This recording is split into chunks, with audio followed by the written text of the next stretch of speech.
Hello, welcome to my Claire A Hardcore S Plus walkthrough for Resident Evil 2 Remake.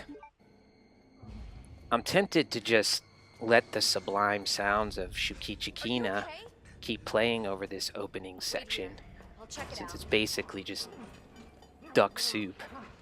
You know, get in, get the key, then 23 skidoo with your largesse in hand. But I'll refrain. I'll let the music die out of courtesy.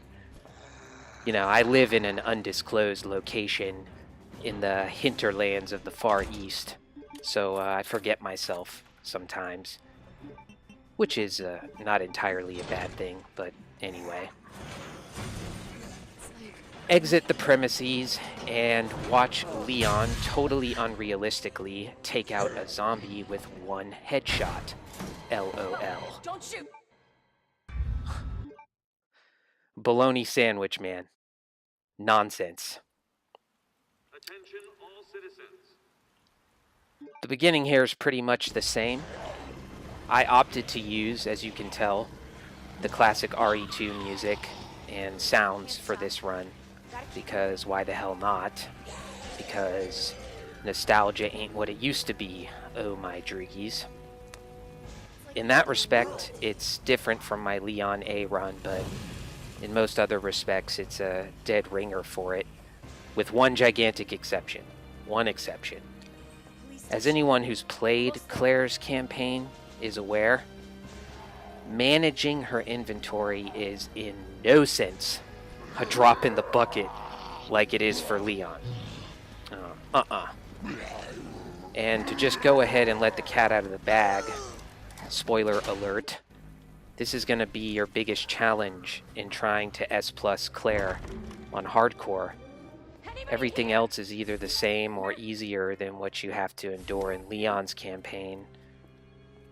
Ergo, I'm going to go the extra mile and bend over backwards like a wounded ivy to simplify Claire's inventory management to the extent possible, so you won't be running around like some headless chicken all the time, bouncing back and forth between item pickups and item boxes, and even worse, being forced to discard useful things like herbs, knives, and ammo. That's no bueno. We're gonna do it right. Take our time, be patient, and get out in roughly 2 hours, as with Leon. You might have noticed, listening to Claire's declarations as she was entering the police station, that she seems to be, as a character, somewhat more self-controlled than Leon, or at least more stoic. So, whereas Leon's always like, shit, it's everybody, Claire's something like, police station, almost there. And Leon, again, he's always in a mode of shock or incredulity. Jesus Christ. Holy shit. Claire does have a nice what the fuck, I think. What the fuck, or what the hell is wrong with you? Something like that. When enemies get too tanky. But otherwise, she's a regular Seneca. As you can see here, I'm opening the same way, and I try to keep as much identical in the Claire run as I do in my Leon run at the beginning. But unfortunately, it's just not possible to keep everything identical because of the inventory management problem. Stoic Claire, the Angel of Death, has a lot to work with. That Leon doesn't have to work with. You know, to get lyrical for a minute, it occurs to me that, all right, on the symbolic level, okay, and I'm just fooling around here, just making conversation again, because this is all pretty much the same as with Leon at this point. If Leon is austere and given a fairly restricted loadout, in that way being outfitted like a Spartan hoplite, for example, Claire's massive loadout, by contrast, and her limited inventory space remind me of these weird entities from Buddhist mythology known as hungry ghosts. Hear me out here. I mean,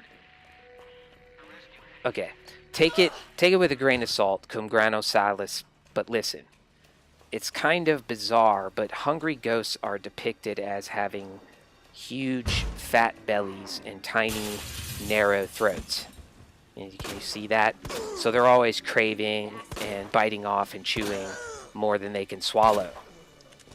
It's almost like Tantalos in Greek mythology, actually, hence the word tantalize. Playing with Claire is like that, being constantly tempted and tantalized by all of these weapons and different types of ammo, but being unable to assimilate it all. And by the way, I don't know what I did to get this adaptive difficulty spike, but her leg, that lady's leg took 8 shots. I must have opened that safe and picked up the first aid sprays like a ninja master. Claire, it doesn't matter. Claire is the form of the destructor. She is the Stay Puffed Marshmallow Woman. Anyway, the hungry ghosts. You're constantly tempted by all of this this great amount of ammo and healing items and so forth with your limited inventory, being unable to assimilate it all. And the interesting part is a person often becomes a hungry ghost. This is part of the mythology when she's neglected or failed in her duty to her ancestors and her family. So Claire must be, listen up, secretly racked with potential guilt over failing to save her brother, and it causes her to become a hungry ghost. Huh? Resident Evil. Anyway, again, look at this zombie. Look at this zombie. He's smart enough to know that he's barking up the wrong tree with Claire. He won't go near her. He's terrified of her. He just walks back and forth.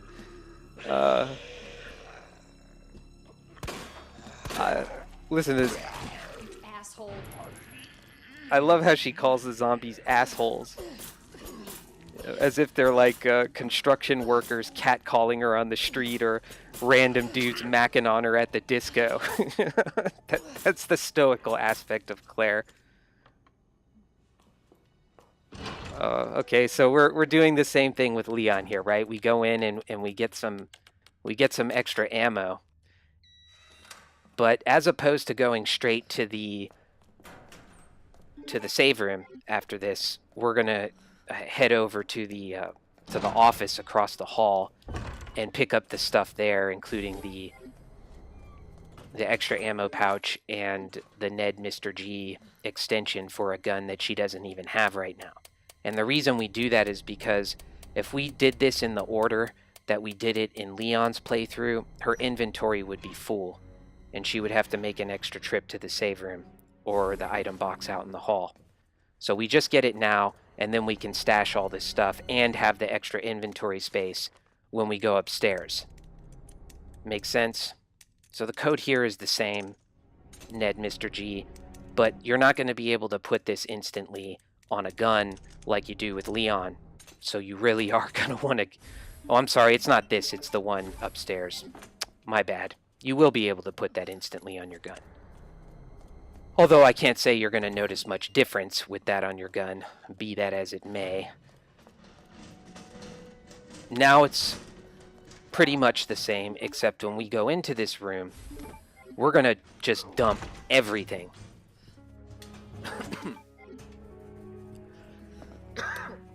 We're just going to dump everything, except for the gun, the green herb, and the wooden plank, I believe, to board up that window. And as you'll see, it may seem like you're traveling rather light here, but by the time we get finished with our trek upstairs and through the library, her inventory is going to be full. And that's with the extra inventory space that we got. Our strategy with these two zombies is different than with Leon, and it's easier. We're going to let them fall over. She's not going to fall over quite yet. She will wake up later, but we're going to get this guy down there. Here again, he wants no part of Claire. He's like, oh, her? Fuck that. Boom. Snuff it. Take a dive.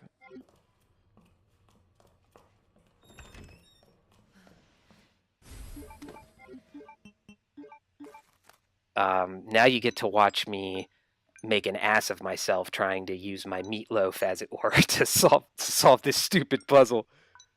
Stupid puzzle? Yeah, stupid puzzle solver. And in all fairness, though, I was extremely tired when I did this, and when I'm sleep deprived, my brain absolutely shuts down, specifically my short-term memory. Come on, dipshit, you can do it. All right, success. And I believe it takes me longer to get the other one. But I'm not embarrassed, I'm proud. I'm proud. Say it loud and proud, I'm a moron. All right. Why did I get that this time and I did not get it in the Leon run? And why am I getting this ammo when I did not get the Magnum in the Leon run? I mean, this entails that I'm going to be getting the submachine gun for Claire. And you, again, absolutely do not need to get the submachine gun. I'm pretty sure I only use it once in the entire game for the dogs. And maybe a little bit on G3. You do not need it. I got it because it's convenient. Okay, like your path when you're coming back into the RPD to go and get the extra inventory pouch, which is why I got that portable safe, to be able to get the extra inventory pouch, because I think it's important for you to beef up your inventory with Claire. It's not necessary, but it makes your life easier, a lot easier dealing with her. Whereas with Leon, it's not necessary at all, and I wouldn't even recommend it. So that's why I get that. You get the SMG just right on the way to the I don't know what it's called, the armory, where with the extra item pouch. But in any case, look at this again.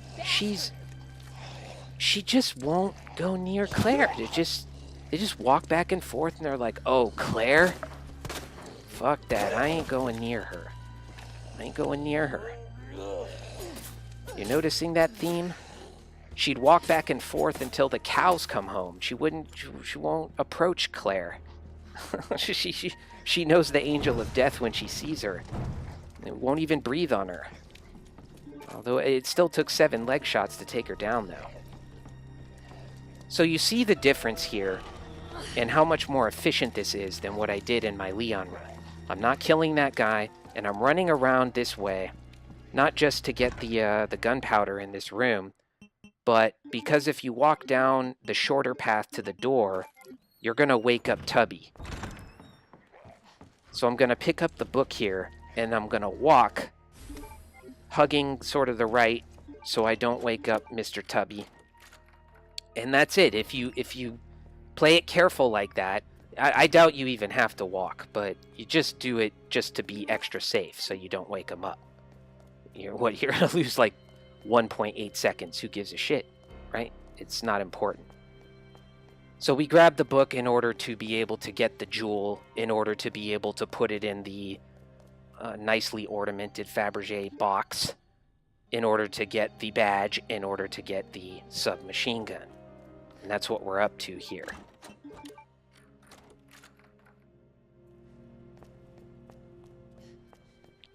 We're going to make another trip to the item box. Not so much because it's necessary to go upstairs and get our jewel and our extra board at this point, but just to... You'll see me do this a lot. I'll make kind of preliminary visits to the item box to just clean up my inventory to make it easier for when I really need to make crucial decisions in what to take with me. So I believe if I wanted to be super, super efficient, I could have ditched my handgun ammo there. But I was just making a preliminary cleanup. You're going to see me playing Tetris a lot more in my inventory than with Claire than I did with Leon. Partly because it's an old habit developed from Resident Evil 4. I like my inventory to look clean. I like the bullets to be next to the gun. I like the guns to be first and other sort of ancillary items afterwards. So it goes. It's not necessary for you to do that. In other words, like, you don't need to be as anal as I am about doing that. But I do it because I'm anal. I do it because I'm obsessive compulsive and sleep deprived and don't think very clearly, and all of those reasons that you can say are just excuses for being a dipshit. Don't take it too seriously. Okay, what you should take seriously is the item box usage and what I put in and what I leave with me.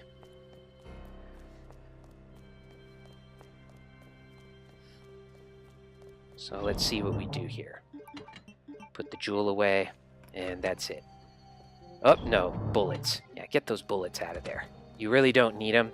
And when you go back to the east to go outside and talk to Leon and do the same thing that Leon did in his scenario, you're going to need... you're not going to want to take your bullets with you because you're probably going to have a bunch of them. So when you pick up the bullets outside, it's going to put you over 60, and then you're going to have extra bullets that are taking up another inventory space, and then you're going to have to discard them. See, and this is the bitch of the whole thing. Like, you really have to think about stuff like that. You're going to be thinking, oh, I'm going to be getting handgun ammo, so I'm going to bring my handgun ammo. Why not, right? It'll just combine them, and I'll have a bunch of handgun ammo in one little inventory slot. But if at this point you're going to have pretty much as much handgun ammo as I do, it's going to overflow. And it's just going to make you upset. And I had to learn this by trial and error. So we're getting our extra stuff that we didn't get in Leon's campaign now, because I did get the portable safe. And it's important because those are flame rounds in there. And in Leon, it's just shotgun ammo. And you don't need that because you can craft shotgun ammo. But with Claire, you cannot craft flame rounds. And they are virtually as rare as magnum ammo. They are so precious and so necessary at the end of the game, particularly for fighting G2 and the IVs. If you have enough flame rounds with the IVs, the labs will give you no problems. So it's really important to get as many flame rounds as you can. Whereas it is not so important to get the SMG. Like I said, that's just something I do because it's convenient. If you're going that way anyway, why not just make a stop in the RPD office? Mr. X can't go in there. You'd probably like to stop there anyway, just to get him off your ass or get a grip on where he is. I apologize for coughing all the time, but as you can probably hear in my voice, it probably sounds a little more nasal than it did in my Leon video. And that's allergies. There's a lot of pollen in the air where I am.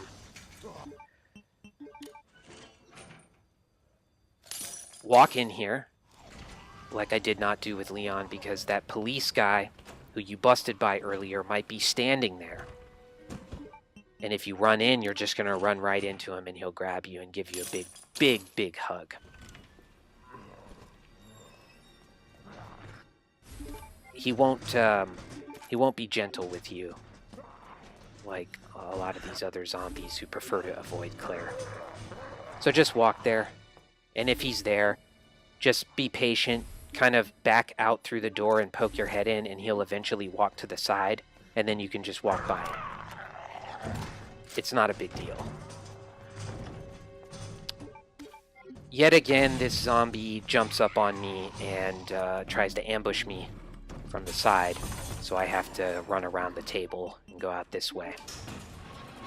I like to exit that door close to the left side so that in case this woman is lingering about outside, she doesn't grab me as soon as I open the door. It's advisable to do that. You may have noticed something that just happened. However, when I was running away from that zombie, the one who tried to ambush me, I accidentally pressed the L3, my joystick, my analog stick, and switched to acid rounds. I'm not sure if that's the only time I do this. I know I did it again, at least on another playthrough, but I didn't know that I did it. I simply was not paying attention. I was just focused on getting away from the zombie, and my perceptual apparatus just did not register that I did that. So I do not know that I have an acid round loaded up right now, and I'm about to blast this zombie at the bottom of the stairs with an acid round. I don't like it. I really wish there was another way to switch the ammo in your gun, because it really sucks when you're in the heat of the moment, and sometimes it's not like you have to press that thing hard. And Claire has a couple of weapons where this one and her little pop gun, I call it because it's so weak and terrible, when it turns into the Magnum, you press L3 to switch to your Magnum rounds. I wish there was another way to do that, because it makes accidents happen. It makes you go oopsie daisies.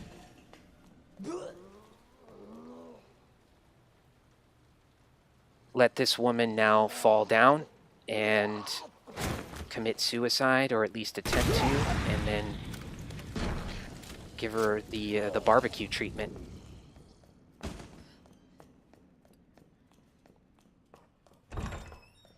So we're going to the RPD now to get the battery, with one difference from Leon's campaign, and that's we're going to go to the end of the hall where the liquor will be in order to open that door so we can get here from the library, because we're going to be going into the, I think it's a diamond key or heart key room in order to get the second portable safe for the extra ammo pouch when we return to the RPD. The hell is that?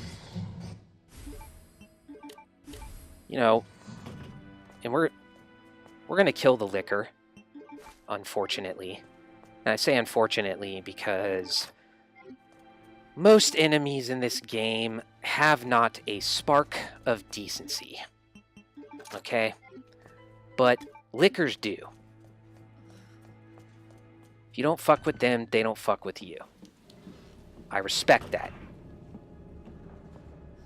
But that being said, taste the rainbow, prick. How do you know when a liquor has died from a flame round? It's right there. When he makes that second jerk and goes, ah, right? Not the first one, the second one. He'll be screaming, and if he doesn't go, ah, add that little extra scream at the end, he's not dead. But if he does, he's dead. And that's how you know. And usually, if you get close enough to that liquor, he will go down in one flame round. But the one you encounter later, when you're running from Mr. X in the hall next to the armory, he usually takes 2 for me. Just be aware of that. Be ready. Here you're about to see me rectify something that I really derped up in my Leon playthrough / walkthrough. And that is not getting hit by this liquor here. I did with Leon because I'm a moron. and I learned from other people how to not be a moron in this part, and subsequently applied it. And I guess that's how you up your game. Cook your meatloaf. Use your noodle. Learn from other people. You just run past that guy, exactly like you do in the labs. It's a piece of cake. No big deal. The only nuance you need to understand there is that do not run straight at them. Okay, you run straight at them, they'll hit you. When they drop down, you want to veer to their left or to their right. It doesn't matter which direction you go, just veer around them. So it's kind of like the AI locks on when it falls down and he screams and decides that he's going to jump straight at you and get you. But when you veer, the AI doesn't adjust, unlike most of the other AI in this game. And then it jumps straight and it misses you. And I believe that's how that happens. So we're done here, and we're now going to Birkin 1. The strategy for whom is not much different than it is for Leon. It's just harder because Claire's handgun is so much worse than Leon's. You can't just sit there and continuously plug bullets into him. You're restricted to 5 at a time, and her reload rate is so incredibly, demonically slow. It just kills you. But if I saw that time correctly, that's 25 something, 40, 25, 40 something. We're only about a minute plus change, minute and a half, minute 40 seconds under time compared to our Leon playthrough, and that's with getting, the portable safe and going to the armory in extra time in order to get the flame rounds. So it's not bad at all. Not bad at all, and we really took our time in there. With Birkin here, it's similar, as I was saying. It's similar to what we do with Leon. We're going to knife him and wait for him to grab us. I'm checking to make sure that my knives are clean at this point. I don't want to start stabbing him or slashing him with a knife that's about to break, because then when he grabs me, I'll only have one knife left to stab him with. I want to use one as a defensive item. So we're going to slash. He's going to grab. We're going to stab. Same as with Leon. Then I believe I'm going to hit him with a flame round. Then throw a frag grenade at him. And then just try to beat him as usual. And as usual, I get a little disoriented in a part and I get clipped on something. And he grabs me and he fucks me up. And he gives me the old damage-a-roo. And of course I can't no damage him, because as we all know, I can't no damage anything. Slash, slash, slash away. Birkin is very noisy. Understandably, I guess he's in a lot of pain, but yeah, put a sock in it, Birkin.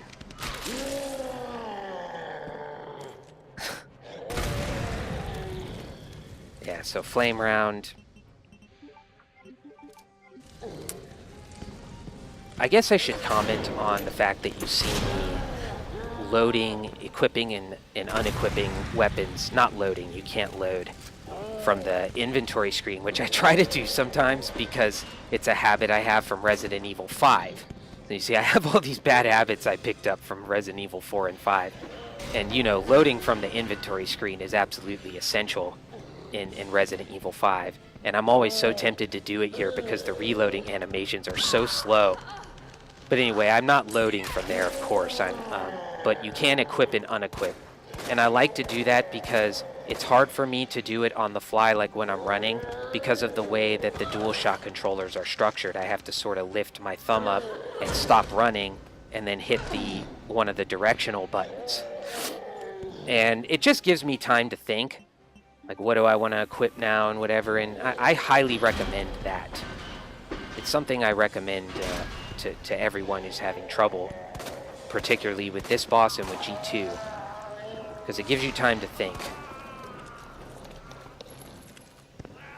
But you saw me there get stuck, and I just got lost on where I was in the map after he grabbed me.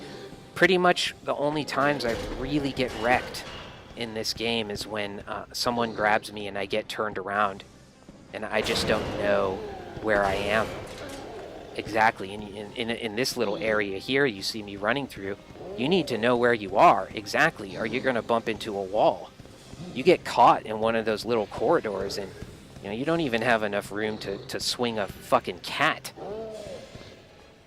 It's bullshit, but I don't know why they did that. Like, the turnaround, the grabbing animation in this game, I get that it's supposed to be disorienting, you know, and it would be disorienting if you got grabbed by a zombie and bitten. I get the kind of realism of that, but like, not knowing where you are and which way to turn to get away, it's kind of like cheap. It's like they're doing something in order to get an extra hit on you, or to make you lose even more, and it reduces getting away from Birkin or a zombie or a G unit to kind of luck. Like, if you just happen to turn around and run and you're going in the right direction, then you get away, and if you don't, then you're going to get hit again. And I hate that.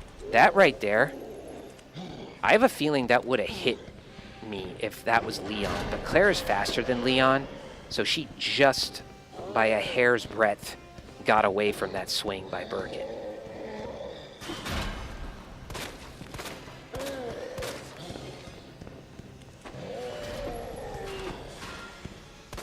Yeah. So I don't like the getting turned around stuff. I really don't like that. Or I wish they made it easier for you to know where you are as soon as the dead thing that's alive, the living dead thing, releases you from its deadly grip. Excuse me again. Allergies. So Birkin is down. He's finished for now. And we're going to hook up with Sherry. I think they did a pretty good job with Sherry, just like they did with Ada. And I like Sherry. I like Sherry in this game. I do. I don't have a problem with her. After some time to reflect on this, I think I just like Claire's campaign better than Leon's. Despite the fact that I find it occasionally quite maddening to deal with her inventory management, it's just got more variety. It's more variegated. It's got more color. You know, like different. The orphanage. It's more colorful than you just go straight from the RPD to the sewers with Leon. It's dreary. It's grim. It's monotonous. Or at least monochrome. It's like just one continuous gray, dark color. With Claire, even when you go into the RPD, you get to go to this side room from Iron's office. Not to mention just Iron's office itself. It's colorful. It's bright. It provides some nice contrast. Which just livens things up. It's nice to have it livened up a bit. And Claire's jacket, that bright red on her jacket, it's just nice on the eyes. And I'm not talking like sexually or something here. I just mean the color. Like, it's pleasing to the brain. It's pleasing to the senses. I like looking at it. I like the liveliness of her entire campaign with those little details more than Leon's, which to me just seems, like I said, monochrome. This whole section from the RPD to the sewers, man, it's just bleak and dark and what? You got a shotgun and you're just shooting things and running from things. It's there's a pleasing simplicity to it. It's simple, and that's nice, and that has its appeal. But with Claire, I don't know. Maybe I just haven't played Claire as much as I've played Leon, and eventually it'll even out. But for now, I definitely had more fun S-plussing Claire's campaign than Leon's. Once I learned how to deal with the inventory, of course. Before that, I was dreading doing Claire, and it was a nightmare the first time I S-plussed Claire's campaign. It was really difficult. But after I learned all of that, it became very enjoyable.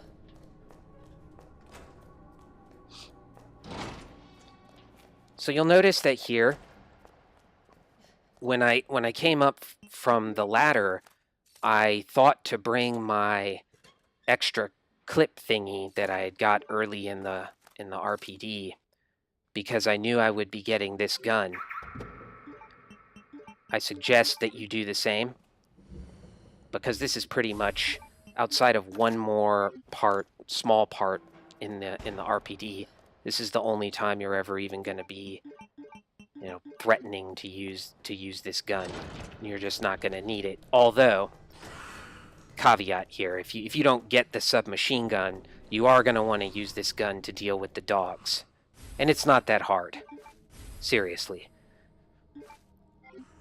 The dogs go down pretty quickly with this gun, and most of them can be cheesed. So if you're going into the basketball court, you can just sort of stay outside the gate and shoot them from outside. And then if they jump inside, you run outside again, shoot them, and so forth. You'd be very safe. Liquor room.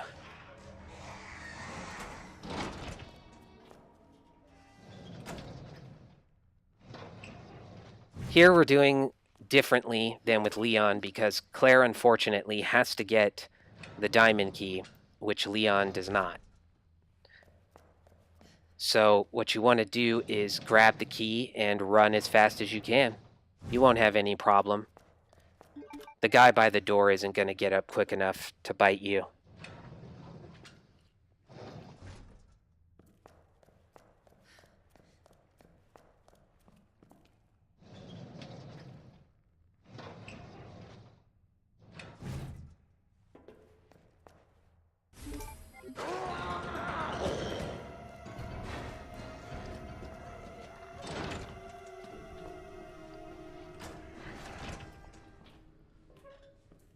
Now, this technique I'd mentioned in my Leon video, but when he's blocking you there, you just want to walk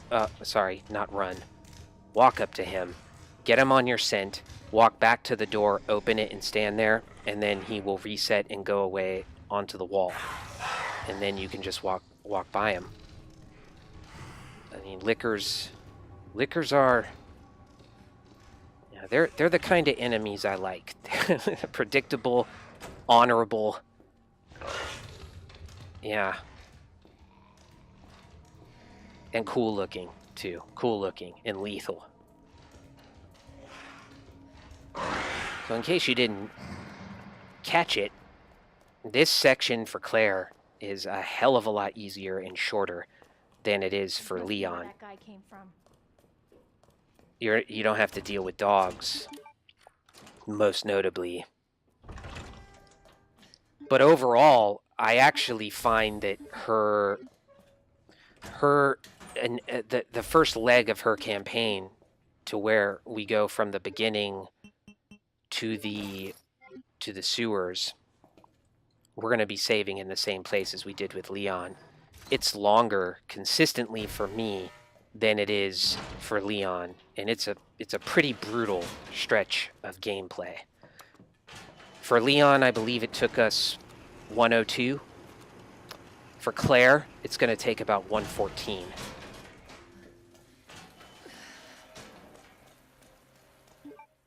It can get pretty nerve-wracking by the time you get out into the courts, the basketball courts, and are dealing with the dogs. but you just got to remind yourself it's not hard. It's not. It only seems hard because you're nervous.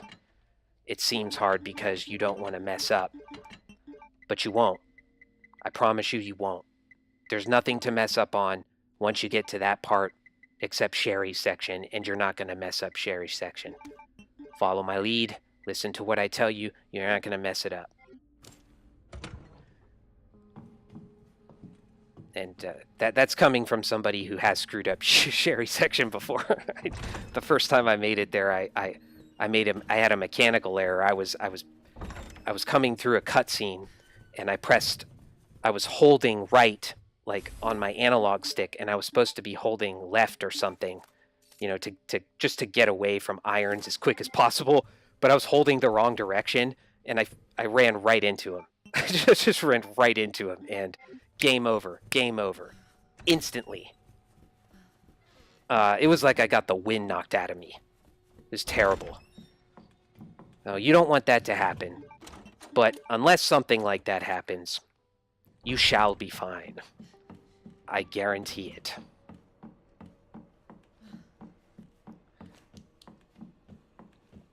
So you'll pay attention here to what I brought in my inventory. You'll see that I brought a mixed herb, and it's because I know there's going to be a blue herb right here.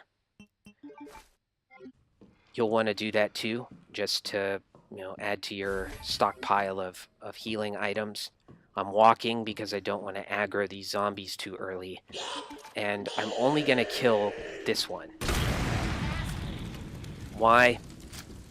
Because the short round zombie on the other side, he's not an issue. When you're running through here to get out of the RPD, he's either going to be to your right, in which case you can just run straight ahead to the exit, or he's going to be blocking your path to the exit, and then you just run around the square, and you'll evade him.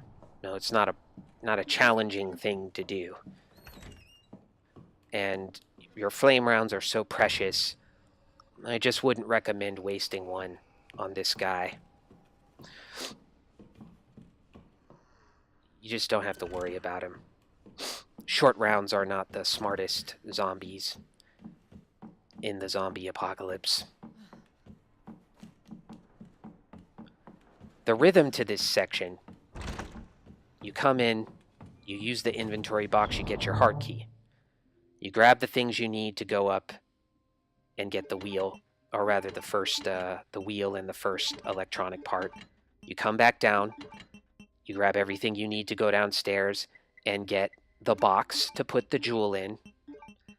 You come back upstairs, and then you get everything you need to go and finish the rest with Mr. X chasing you. So, you know, it's like, it seems very tedious, but it's necessary. Upstairs, inventory. Downstairs, inventory. Leave. Yeah. At any rate, it's better for you to just watch it and see what I'm taking in and putting out. And then just follow that, and you'll be fine. No hassles. Cover up that window and go over here and grab this gunpowder. When the liquor jumps into this room after you pick up the box to put the jewel in, just run out. He's no threat to you. There is some ammo and another gunpowder in the room to the other side, as you'll know if you went in there with Leon, but just leave it. You don't need it. No need for it. We're going to be using this pretty soon to get the submachine gun. Here comes Mr. Liquor. Goodbye, Mr. Liquor. Hasta la vista, baby.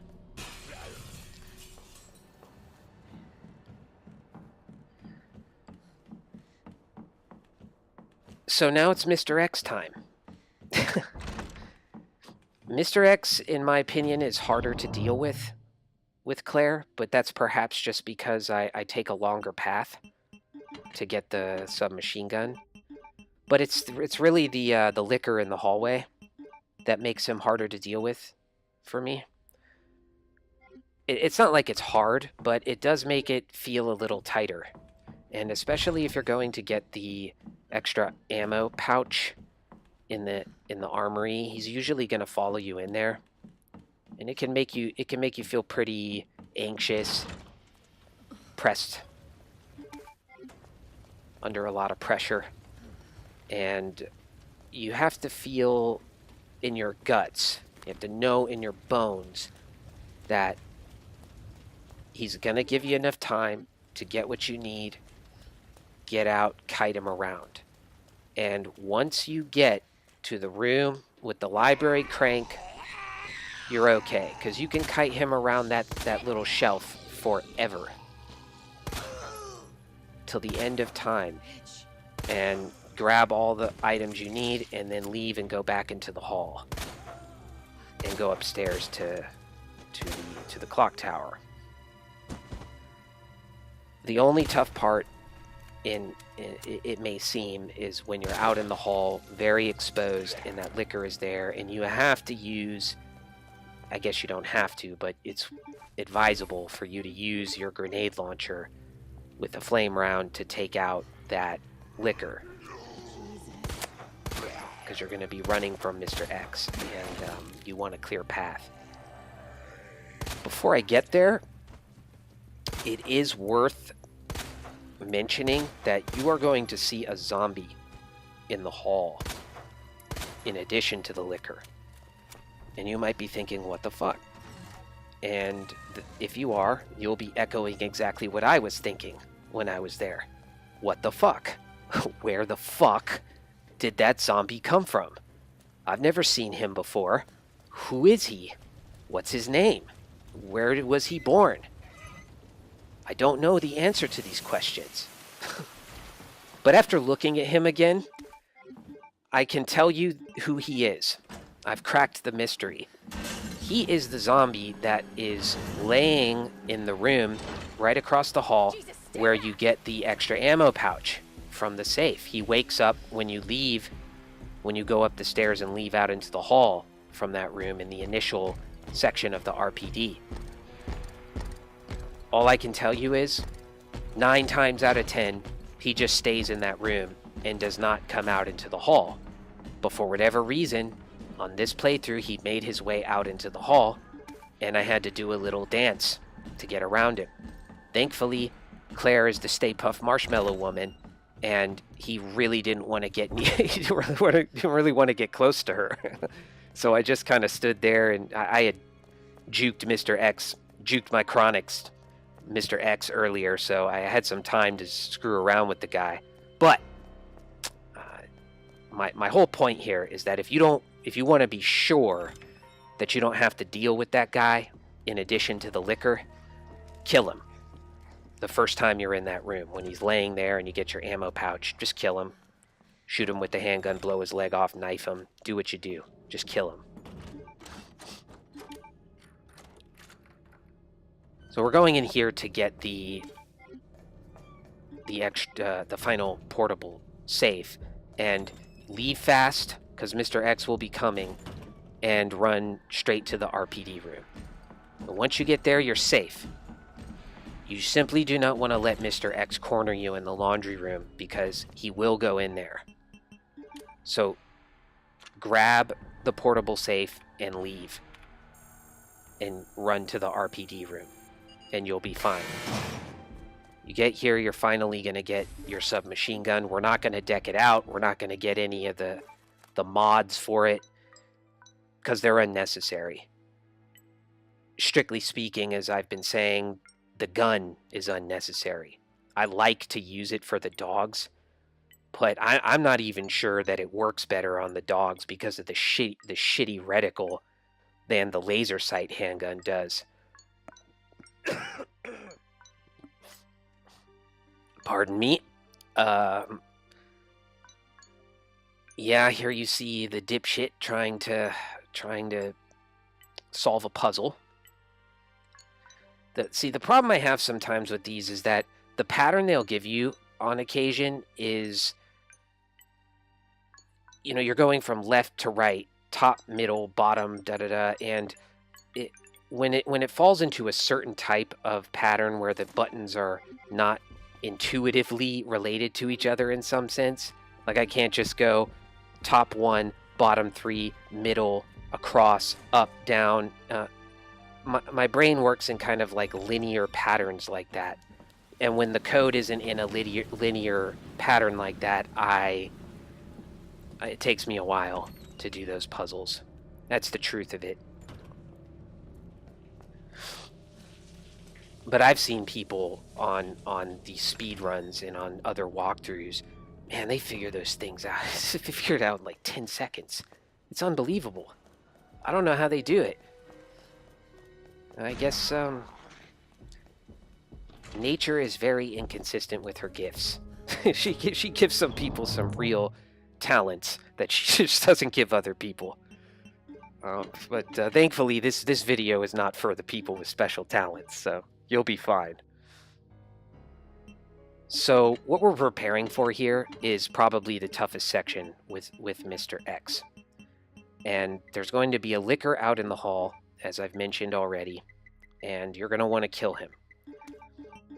Remember that the guy that you see out there, Mr. Who the Fuck Are You, is the guy from the room across the hall from the armory. And if you kill him when you're first in the RPD, you won't have to worry about seeing him. Chances are, even if you don't kill him, you won't have to worry about seeing him. But if you want to be safe, take him out.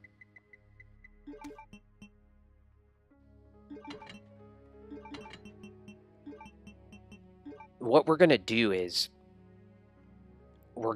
I'm debating here whether I want to take this knife or not, because half the time I'd say you might get grabbed when you're trying to exit the area, because that cop sitting in the chair in the room with the safe will get up and grab you, and you want the knife just in case. And I didn't take the knife because I remembered we're going to get a knife in the armory. Now, if you don't go to the armory, bring the knife. But if you're going to the armory like I am, you don't need to bring the knife, because you're going to get one when you open the lockers in it. So you see, he did not make his second scream, and so I knew he wasn't dead. He charged at me a little fast, and that pissed me off. But you see that guy, look at him. Even Claire was like, what the fuck? What the fuck are you doing there? I don't know what the hell I was thinking here. 102. I just put in the number 3, but I know what I was thinking. I was still in shock from seeing that zombie, and I wasn't thinking. I was like, who the hell was that? I wasn't thinking straight, and it caused me to derp this up. That's the facts. Those the truths of the situation, my droogies. Now, Mr. X is right on my ass. He always will be, more or less. He'll either be right outside or charging in at you. Just kite him around, and then immediately go where you need to go. What you're going to see when I leave this room to get rid of Mr. X is so smooth, I cannot take credit for it. I learned it from Optinoob. He did it in one of his Claire walkthroughs. And it is just, man, this is some Barry Sanders, Eric Dickerson shit. This is juked my chronics. This is what I mean by that. So you kind of bait him over and then jump up at the last second. You'll hear him swing at you. Give you even more time to get away from him. It's beautiful. All praise due to Optinoob for teaching me to do that.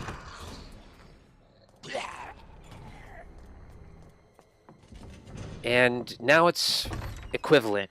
Now you've got on the same path as Leon, and you don't have anything to worry about. And you'll notice that these other 2 zombies in the library are not giving us any trouble. Just walk by them, go around this way, because if you walk by the tubby over there, he'll wake up, and you're golden. You get to save all that ammo and all the worry about them getting tanky and grabbing you early on in the RPD and just ruining your run early on. You get to save, spare yourself all of that. Don't fuck with them. Let them be. Oh, it's so much easier. So much easier.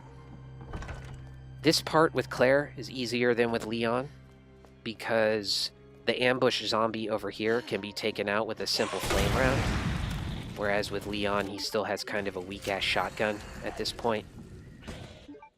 So just pop him with a flame round. He's toast.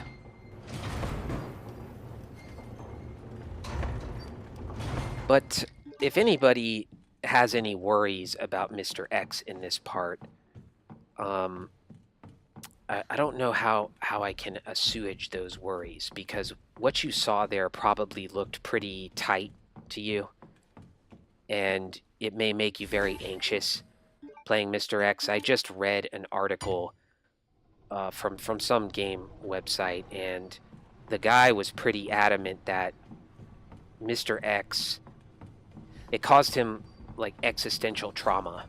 Like he couldn't go to sleep. He was nervous and troubled at work, and it really got into his head. Like it really caused him serious anxiety. That works. To the point where it was crippling him in his daily life. And I can see how Mr. X can be an ominous, imperious, imposing figure. And nobody just likes to have him on their ass and see him be that close to you like he was in the armory with me. And all I can tell you is to sort of zen it out, meditate, block out any immersive feelings you may have about the, Mr. X being real and feeling the tension, because those footsteps are terrifying. Block it out and just tell yourself the game is a program. It's programmed in a certain way, and you are going to game that program. If you run ahead of Mr. X, he will not catch you. He will not. You know where you're going. You know what buttons you're pressing. He will not attack you when you're pressing buttons. When you're in your inventory, it pauses, it stops everything, so he will not attack you, despite the fact that you'll hear him. All of that stuff is just there to fuck with you. Alright? And these are just things you just tell yourself, breathe, and you'll get through it. It's not hard. Part of the genius of this game is that it makes things seem, or it makes things become incredibly hard through pathos, making you feel certain things and thereby fucking you up and causing you to make mistakes. Which, if you sort of muted the game and just listened to like Celine Dion or something, like it would be pretty funny. But if you did that, I think like you would be much more in control of the situation and would see that in fact it's not difficult at all. What makes it difficult is our emotional response to it. I dig that, man. That's well done. That deserves a round of applause. That's very well done. I have a lot of problems with this game, and I think, as people might be aware from my first video with Leon, I'm not an unequivocal booster of this game. I do not think it is a masterpiece, and I don't think it's the best Resident Evil game and all of that. I think it's very good. It is a very good game. But it doesn't quite reach the pinnacle of a Resident Evil experience, just because there are a bit too many brave, ballsy, but in my view sort of questionable decisions. I have, let me try to put it like this. I have unmitigated admiration for what Resident Evil 2 is, and for what the developers, what Capcom dared to do with this game. I am 100% on board with its existence. I'm 100% on board with them having the balls to make a game this difficult and this punishing. Look at this for a second. That doll is the stuff night terrors are made of. It's an utter creep show. I mean, who made it? Satan? Yeah, I don't know. Anyway, like with this puzzle, just to tell you, you just want to move the first block over to the third spot and then just fix everything up. And it's really easy. And if you don't have the trophy, you'll get the trophy. So to come back to what I was saying, I just have boundless admiration for Capcom for a big, safe, risk-averse corporation making AAA games, having the balls to make a game that is not going to appeal to a lot of people based on its difficulty and its inherently niche style of gameplay, namely survival horror. People who come into this with the mentality of the big AAA third-person shooter are going to want to gun down everything. They're not used to the inventory management that is required, the resource conservation, and everything is going to piss them off and seem really unfair and even probably buggy. Like they're probably going to be looking at the zombies, taking all these leg shots and headshots and say, this cannot be what they intended for it to be. It's a tour de force of determined will to return a series to its aesthetic roots, to what it is in its nature, and to do something for fans that maybe are not the biggest chunk of the consumer base, you know, that aren't going to bring you the most money. These what we call fanboys. And I'm a fanboy in a sense. To please them, as opposed to sort of trying to maximize their potential for profit by grabbing the largest chunk of a market that they could. Instead, they went for genius, they went for masterpiece, they went for integrity. It's just entirely admirable. I applaud it all the way. That said, you know, there's intention and then there's execution, and I just think some of the decisions that they made, speaking for myself, I'm not speaking for anybody else here, but putting Mr. X in the A campaign and having a bit too much RNG at times and a bit too much tankiness on the enemies, it just that the inconsistencies in it are troubling. You may say they're minor issues, and they probably are minor issues. My only issue is that I think it could have been better. You know, I wish it was perfect, and I know that's an impossible standard, but I wish that, in my opinion, it rated as highly as, say, the Resident Evil Remake or Resident Evil 4 or The Evil Within, of course, which is just, it's my thing. It's my personal favorite game, and it just doesn't quite reach that level. It may, over time, if I play it more and more and just come to just develop fonder feelings for it. It may. You know, I'm just giving you my opinion after having the game for what, almost a month now. That's it. And I've played through it multiple times, but hey, who knows? Fondness develops for things that you just don't think they will. When I first played The Evil Within, I didn't even really like it. So, take it with a grain of salt. God damn it. Anyway, you may be wondering how to do this reliably. And basically it's when Iron starts talking, when he starts saying, "Oh, god damn it, you know, you're free to go. You got a free path. You can just run back here and go under this thing," and you're just, you could practically go up and teabag him at that point. and he wouldn't do anything to you.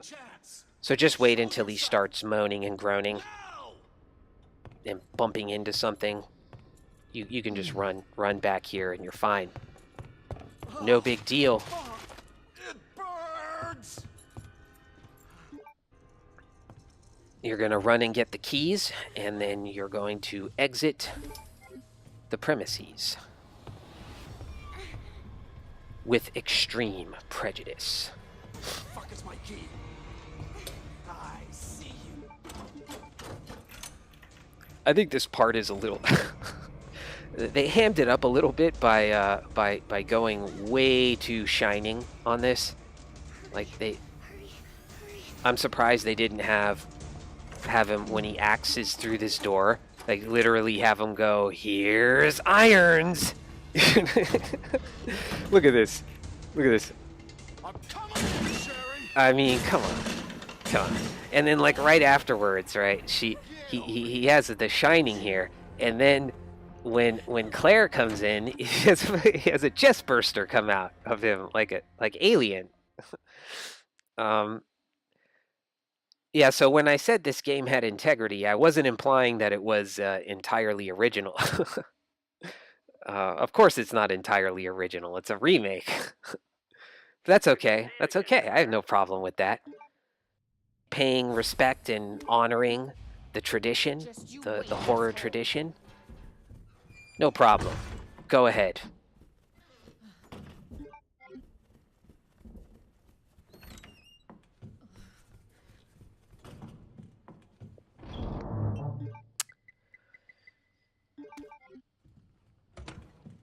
So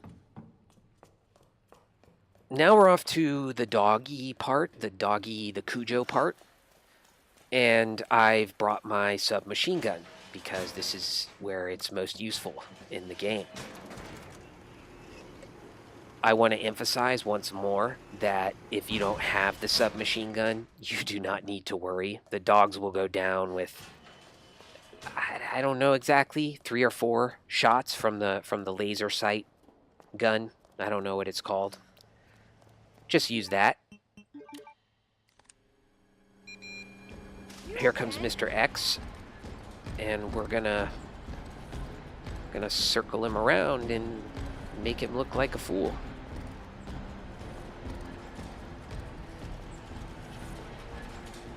Yeah. He's the only enemy that has the balls to go after Claire in this game.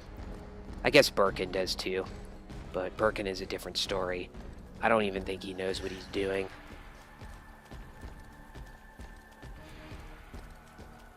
And we're going to be using the same principle here, namely circle. Make sure those guys break through that door. Circle around. Looks like it's the other way. And Mr. X is not going to follow you into that gated area. And once you get in there, you got him off your ass for the time being.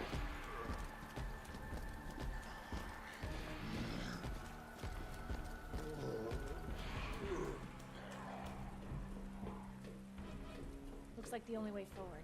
See, this stuff, I just like all of this a lot more than what happens in Leon's campaign. This is really nice. Being outside here, kind of running through the city, I love it. Oh, I wish there was more of it. And if we do get our Resident Evil 3 remake, we're going to get a lot more of it. No reason to kill this lady. Just walk by her. Likewise, no reason to kill this dog. Just walk by.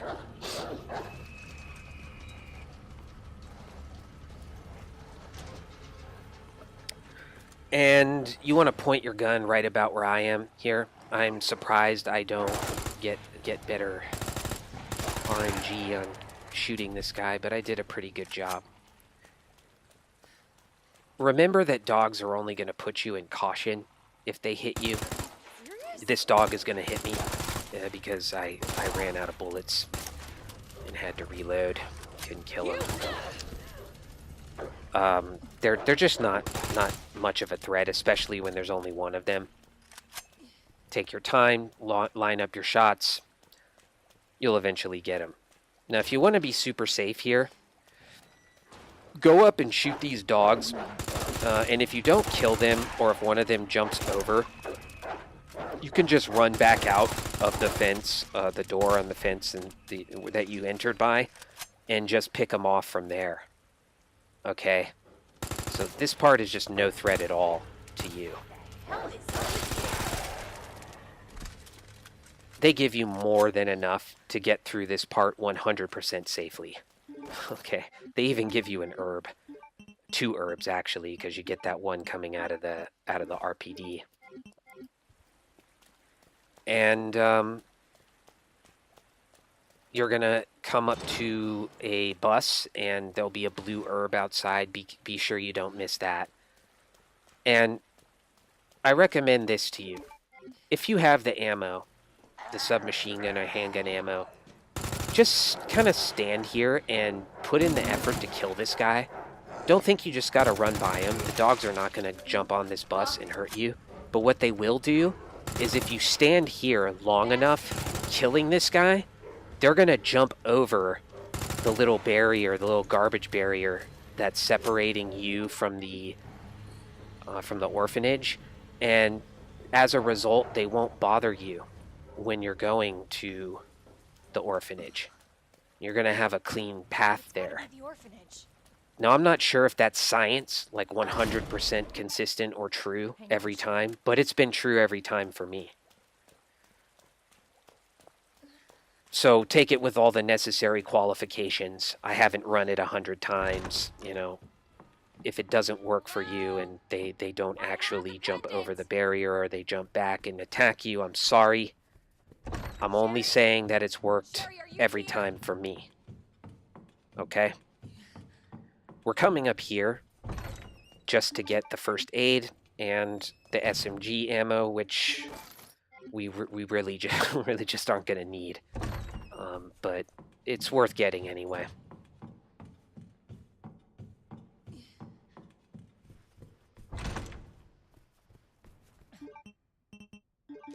And we are heading down to Chestburster Irons.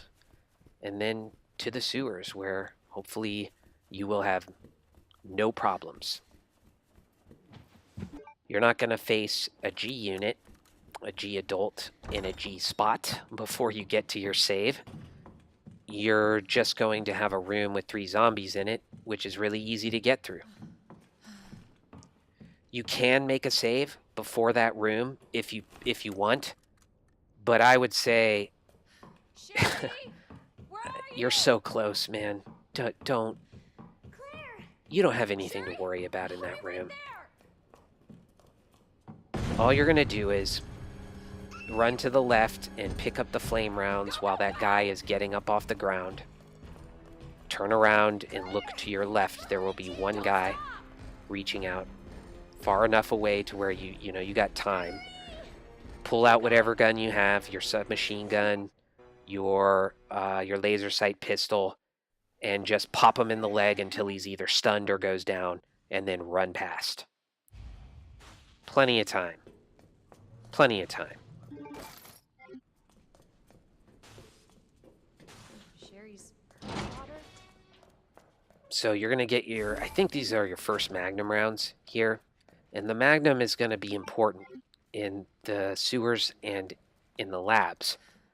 Because where you would be using the shotgun with Leon to decapitate these guys and blow their faces off, you're going to be using Magnum rounds with Claire. And it may get a little confusing for you because you're going to be seeing me what looks like reloading all the time. But what I'm doing is switching back and forth between Magnum ammo and handgun ammo. You'll see it, I'll point it out when it starts to happen, but for now, don't worry about it. Now I'm gonna smell like shit. Literally.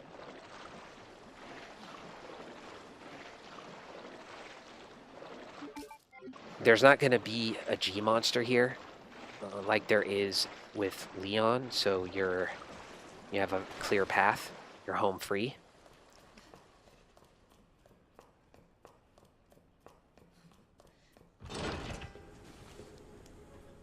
Cable car. Here?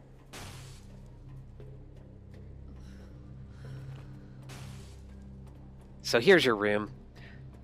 As soon as you go in, run to the left, grab your flame rounds, turn around, and then just put this guy down. That's it. It's not hard. Not hard at all. But if you're really nervous about it, throw a flash grenade. Go ahead. Hold on, Sherry. You don't have to worry about it. You only need 2 for Birkin, for G2, just like you do with Leon. And there's going to be 1 down at the fight anyway. So I highly doubt you're going to be short enough on flash grenades to not be able to spare 1 for that room. So that's it. I mean, if you're confident, just shoot the guy and go by. And if you're not confident, chuck the flash grenade. And once you're through that room, you've made it to your save. And again, golf clap. Golf clap. You did it. Because you make it to this point, that's it. I mean, you're gonna get your S+. Time is not the issue. Your ability to put up with fail states is the issue. And the longer each stretch of game is that you have to go through without saving, and you keep getting fucked up and keep failing, the more frustrated you're going to get and the more you're going to feel like you can't do it. You get that pain out of the way with the first leg, this first big chunk of gameplay, without saving. If you just make that your game, forget the whole game. When you start, don't even think about the sewers and the labs. This first hour and 10 minutes is the game. And your task is to get through that without dying. Is that manageable? You're damn right it's manageable. You're damn right it is. You need to focus and narrow your tasks so it doesn't become overwhelming to you. And I'm not speaking here to people who do hardest difficulty things on a regular basis and this all seems like childish advice to them. There are lots of people who don't do stuff like this all the time.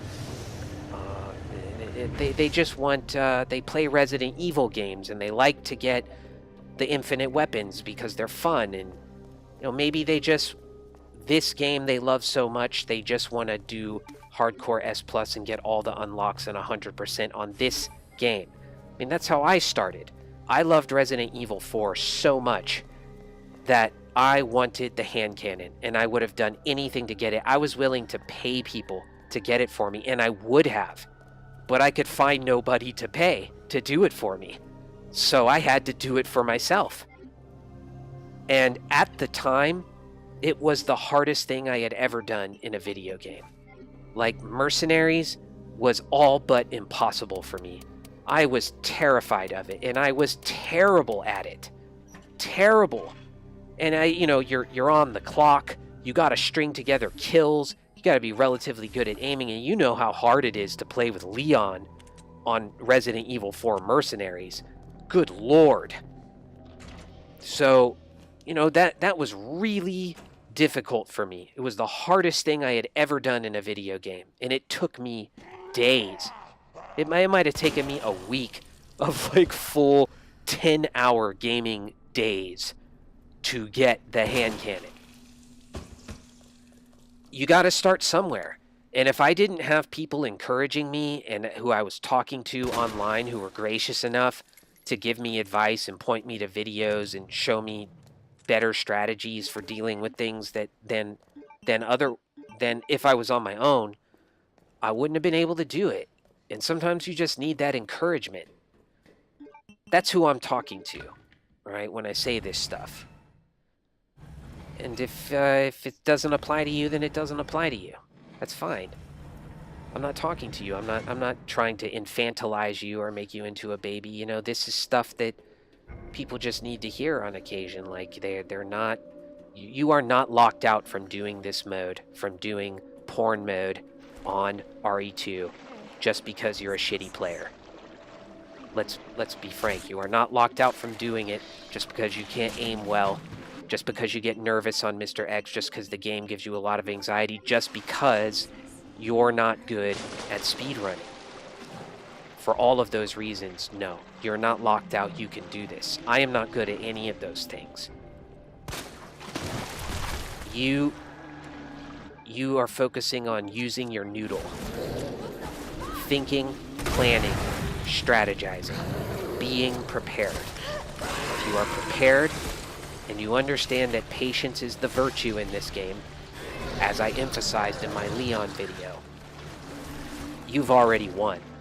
It's just a matter of time before you get it done. This is not the hardest thing that you can do in a Resident Evil game. Believe me. If you did Madhouse on RE7, especially if you did it without the infinite, like the buzzsaw and the defense items, like if you just did it straight up, Madhouse is incomparably more difficult than this. I mean, I just don't even see a comparison. This is not even in the same league of difficulty as Madhouse. And I'm not just talking about beating hardcore. I'm talking about beating it with an S+. Beating hardcore with an S+ is nowhere near as hard as Madhouse. That's my opinion. I mean, you may think differently, but that's what I think. On Madhouse difficulty, I'll tell you, like, you get a boss fight, like right when you start the game, with Mia, and she is ridiculously difficult on Madhouse. You have limited ammo, you have like 20 something shots, and you have to hit her with about 20 headshots to kill her. And I think I died 42 times on her. I don't think I've died 42 times ever, like in toto, like all told on all of my playthroughs in this game on hardcore and going for S+ runs. I have not died 42 times total. But on Madhouse, I died 42 times on the first boss fight. That's the difference. If you're going for an S rank on Resident Evil 0 hard mode, way harder than this. I would even say the A rank on Code Veronica is harder than this. I would say professional mode on Resident Evil 5, if you're doing it without infinite ammo, is harder than this. So don't intimidate yourself. Don't psych yourself out. It's called hardcore, but that's just meant to scare you. Look at this fuck up here. I hate the spark shot so much. I don't know why that happened. You know, it just did not lightning bolt him. Here it does, and lo and behold, it doesn't kill him. And I'm like, what the fuck, man? I thought, what the fuck is this? People have been telling me that the spark shot is a one-hit kill on these guys. It is not. You have to hit them in the eye. Okay, that's what I've heard. Like, you have to hit them in the eye with the spark shot and then fully charge it, and then it will be a one-hit kill. Okay? That's the word on the grapevine. I never tried it because I just don't care, but, you know, somebody was telling me, oh yeah, no problem, man, just hit him with the spark shot, it's a one-hit kill. Bullshit, I hit him with 2 spark shots, and one of them fully charged, the other one almost fully charged.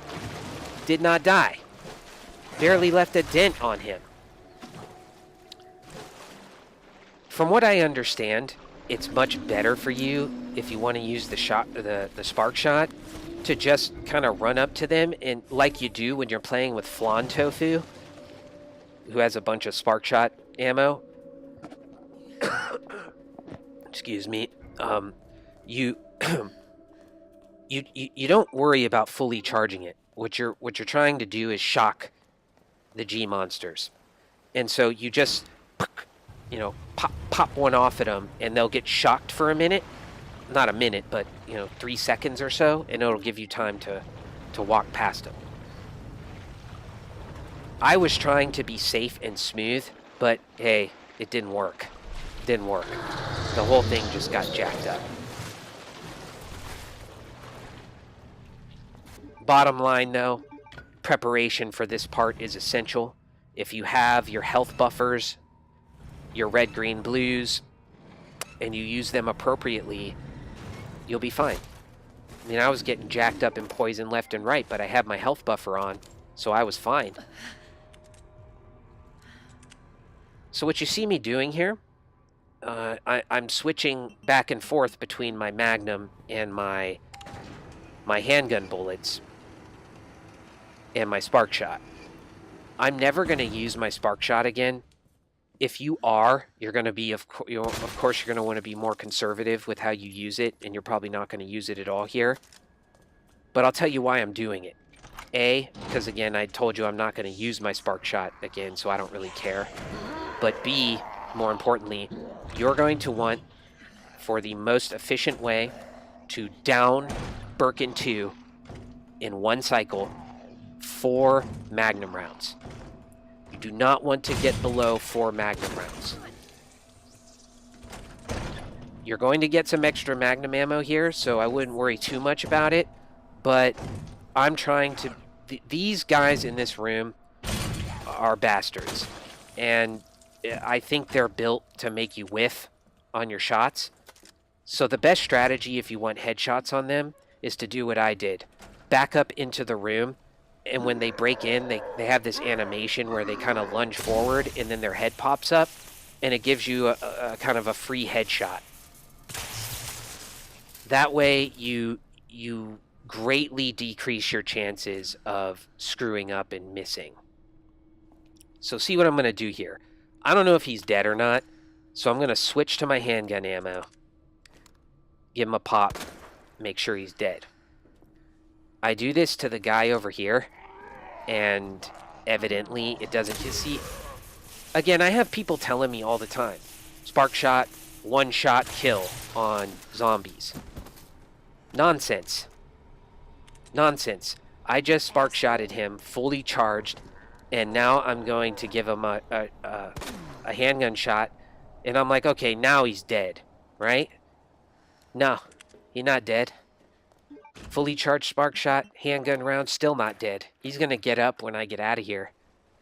So, I mean, you don't have to take my word for it, man. Just watch this video. It is not a guaranteed one shot on zombies. It is certainly not a guaranteed one shot on the G monsters. With the qualification, note well that maybe it is a one shot if you hit them in their eye with the fully charged spark shot, okay? I haven't tried it, but that's the word on the street. That's what I've been hearing. A little birdie told me.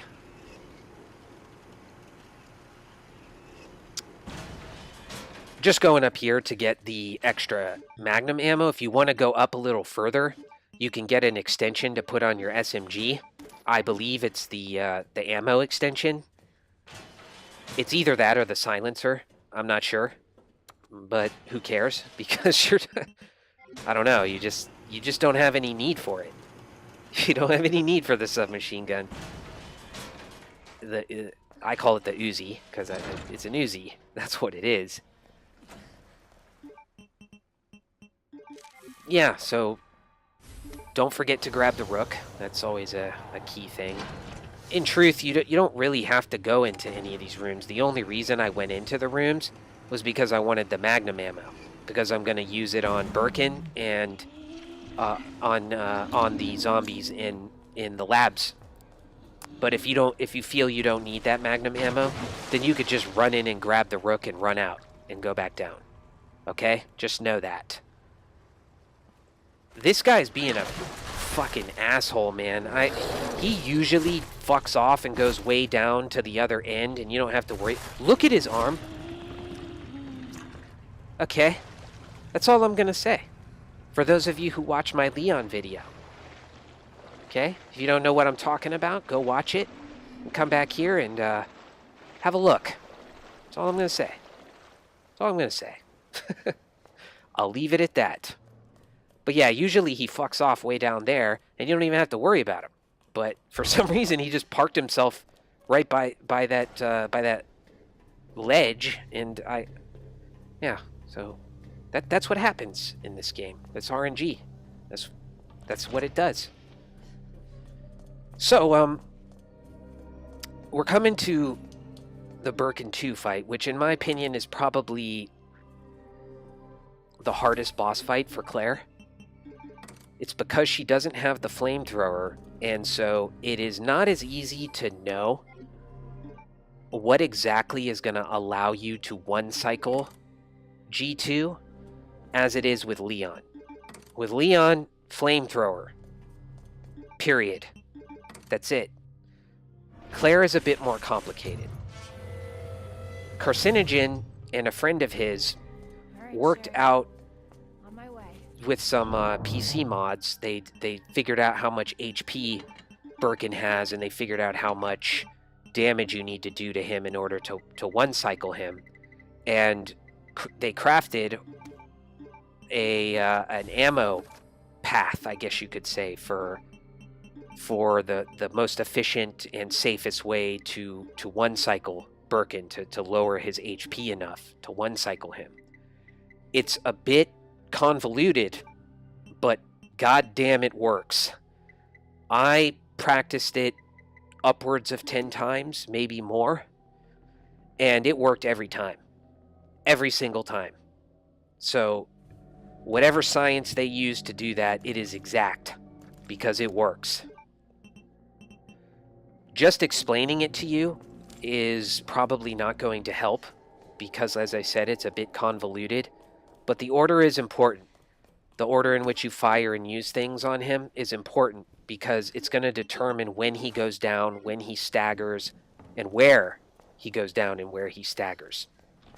What I recommend you do is either watch this or watch Carcinogen's video. There's effectively no difference between them, because I just outright, took it from him. This is Carcinogen's strategy to a T. And, so it really doesn't matter. You can watch this or watch Carcinogen's. Just letting you know. I'll put a link to it in the description. So fire a flame round at his hand. If his hand comes down one more time, don't worry about it. Just let it come. And he will break through the door. And when he does, turn around and shoot him again with another flame round.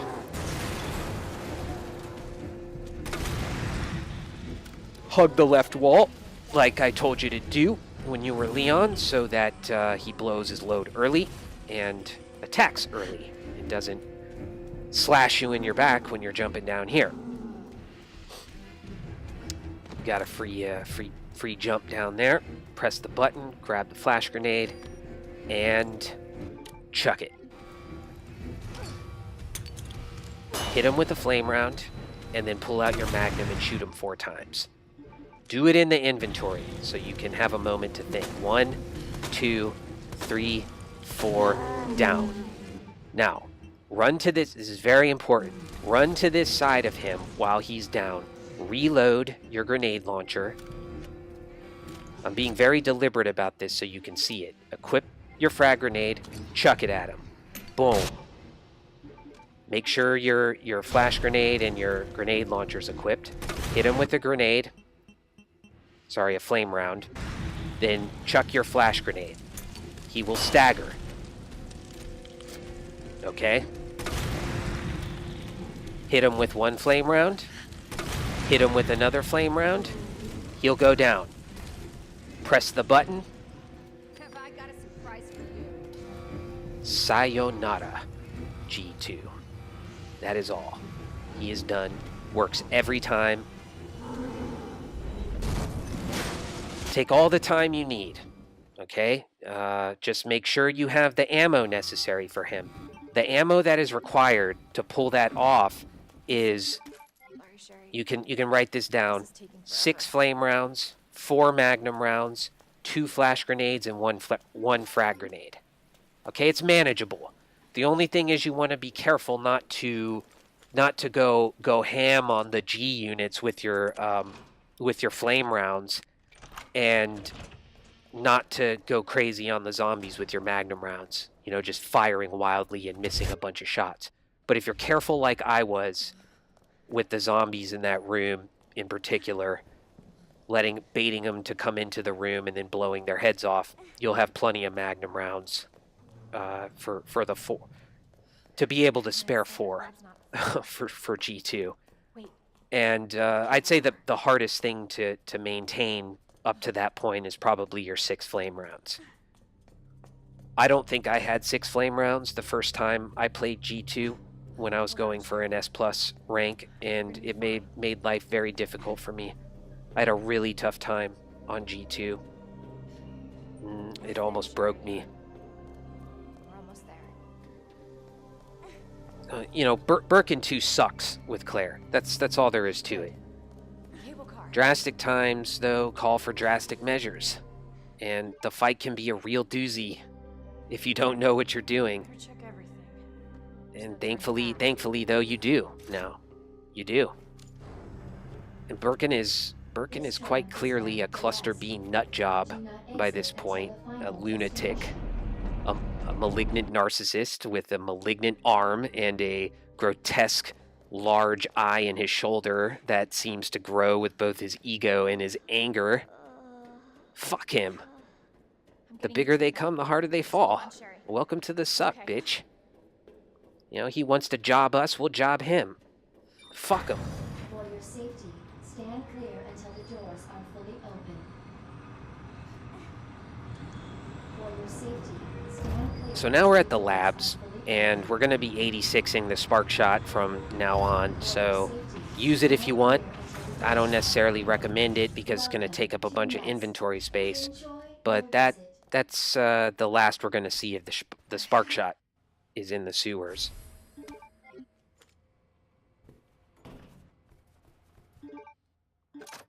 You're going to be able to sort of re-up on, reload up on flame rounds here, so, you know, you don't need to be afraid to just empty them out.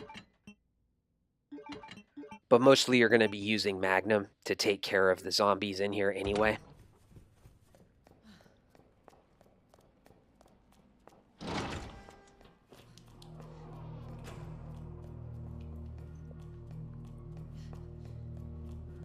This is all the same as it is with as with Leon. I don't want to tell you what part of the body it looked like that woman was eating, but there was an ass eater early on in the game. Draw your own conclusions. Draw your own conclusions. This guy out here is a pain in the ass. He's armored up, flame retardant gear, and it can be very easy to miss shots on him. I think I get him. Let's see. Yeah, that wasn't even a good shot. I think I hit him closer to the chin and the neck than in the head, but it gave me the headshot. I was grateful for that. Although it's going to rob me of a headshot later on, which you will see is the biggest bullshit that's ever happened to me in this game. It may seem like a minor thing, but to me it just accentuates some of the things about this game that I think are countable as flaws. Appraisable. Is that even a word? Appraisable? Dr. Lee, your Can presence be is appraised requested by Chief as flaws. in the east area. And that is putting a magnum up to someone's face on the ground, pulling the trigger, blowing their head off. I mean, you should have blown their head off, but apparently you don't. And you think you do, but it's dark, so you can't, you didn't really get a good look at whether or not it actually blew their head off. And then you come back and he grabs you and bites you, and it's like, what? I got a headshot on that zombie and I barely hit him in the head from about 5 or 6 feet away. I got many other headshots very similarly in this run, but I come in here and I put my gun 2 inches away from a guy's face and blow his head off, and his head does not blow off, and he's not dead. What? What? Mysteries, enigmas, puzzles never end. Wonders never cease in Resident Evil 2. Be ready. Be ready. If nothing like that happens to you in an entire playthrough, then you must have really been born under a lucky star. Because I don't understand that. Every time I'm like, yeah, man, I got it down now. I got it down. This is going to go so smoothly. I'm going to do the best walkthrough, and everybody's going to love it.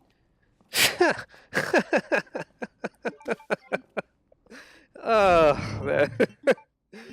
from the mouth of babes, right? From the mouth of children. That is naivete at its purest, most it is crystalline purity. That is so naive. But hey, that's some of us have that naivete in our spirits. Yeah. So nothing goes how you think it's gonna go, and the only thing you can expect really is the unexpected. And I guess that's the way I'll put it.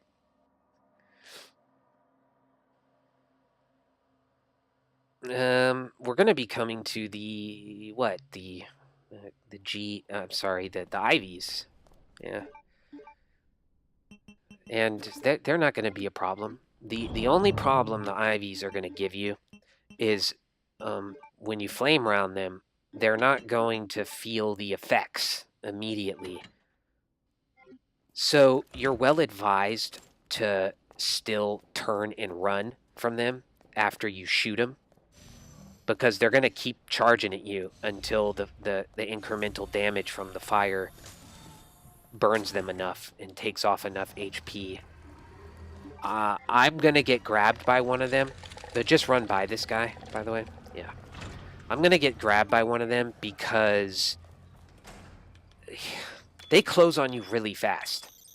All right? And it's bullshit, but if you know the specific bullshit that the Ivies embody and that they're going to pull on you, then you can be prepared for it.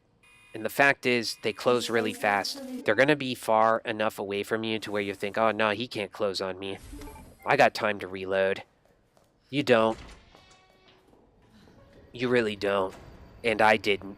And he grabbed me. But didn't kill me because I always come prepared. You always want to have at least one sub-weapon equipped when you're dealing with Ivies. Other than that, though, no problem. Hit them with flame rounds, they'll go down. Just be careful.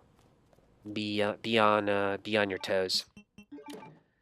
The solution to this is the same as it is for Leon. Red, green, blue, red, green, blue, red, green, ad infinitum. Just keep going in a red, green, blue pattern and you'll eventually solve the puzzle. And I think on the B campaign, it's what? Blue, red, green? Yeah, I think it's blue, red, green. Blue, red, green, blue, red, green, blue, red. Yeah.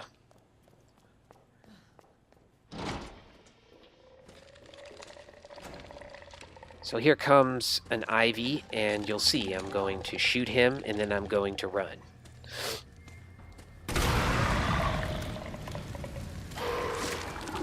That's generally how you want to deal with those guys. For the most part, not a problem, but yeah, they can just do unexpected things due to the way that they move. See, look at him. I even just ran down just to make sure he didn't lurch forward and grab me. Be careful. There's no shame in running, especially after you've hit them with the flame round, because they're the ones who are getting fucked up. You're just getting out of dodge. Flame rounds here, and these are the people you want to magnum. So magnum, splat, magnum, splatterhouse, magnum. Yeah.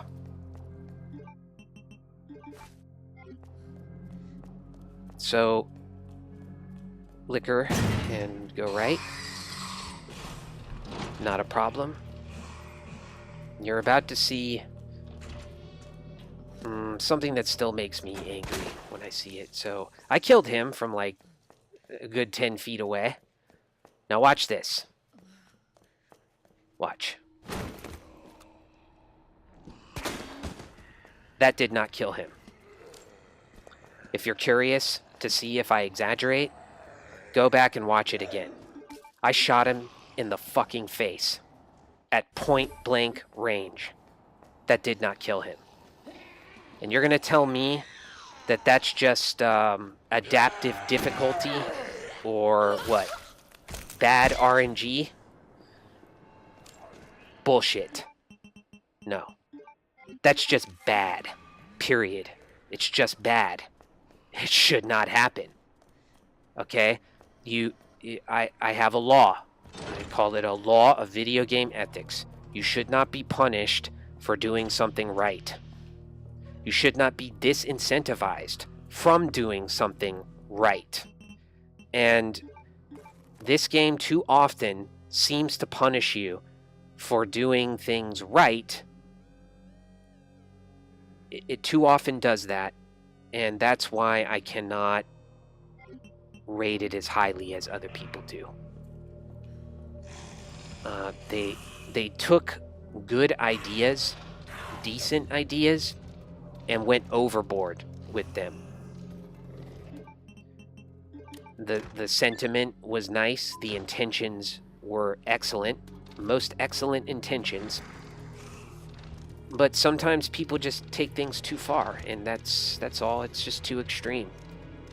And when something like that happens, you know, if I was my health was low or that liquor had hit me before, that guy would have killed me.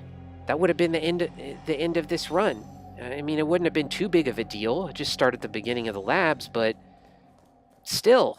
Welcome back, Dr. Lee. I mean, imagine if it happened earlier, New messages. like before I had made my first save. Damn. I'm sure it has happened to other people. I don't know. You got to be able to kind of. It's not so that you can kill everything. It's just so that you can know how to kill things. You know, and in that situation, I was like, I've been prudent. I've saved up my ammo so that I can kill these zombies prudently in this area. And it fucks me. It goes raw dog on me. Yeah. Look, I'm not saying this just to bitch about it. I'm saying it so that you, as someone who perhaps has not done this before, maybe has not even played hardcore difficulty before, are ready.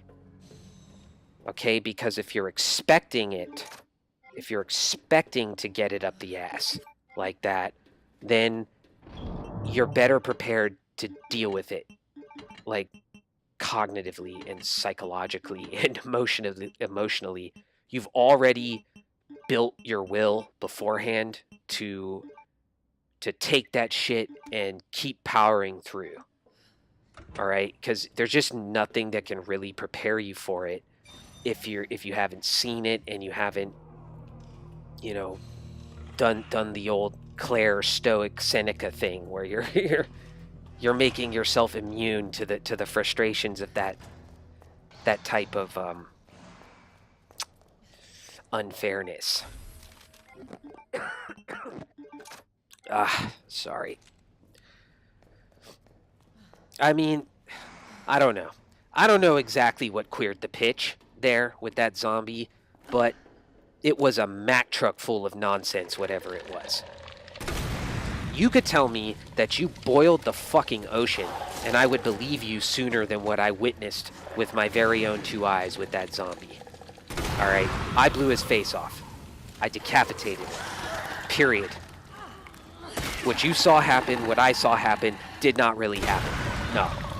It's an illusion. It's a mirage. It did not happen. I don't believe it. Yeah. So, I mean, that's it. You block it out. You block out the pain. You block out You block out the tragedy. You know, it teaches you how to repress things like you need to do in life. Just repress everything. Don't let anything out. Don't cry. Don't scream. Don't moan. Don't bitch. just repress everything. Bury it. You know, pretend it didn't happen. It'd be like Radiohead, right? Dispense. I'm not here. This isn't happening. Station. Okay. Warning. You have dispersed. So we're just flame rounding the zombies. Sorry, the IVs, and this part here is much easier than it is with Leon because there ain't no Mr. X to make your heart go bump bump bump bump.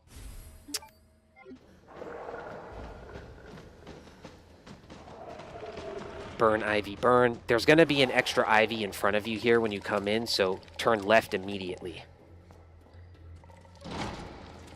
That's very important. He'll grab you if you just keep running straight. Jesus. These guys, no problem. And remember, Mr. X is not on your ass here, so you're fine.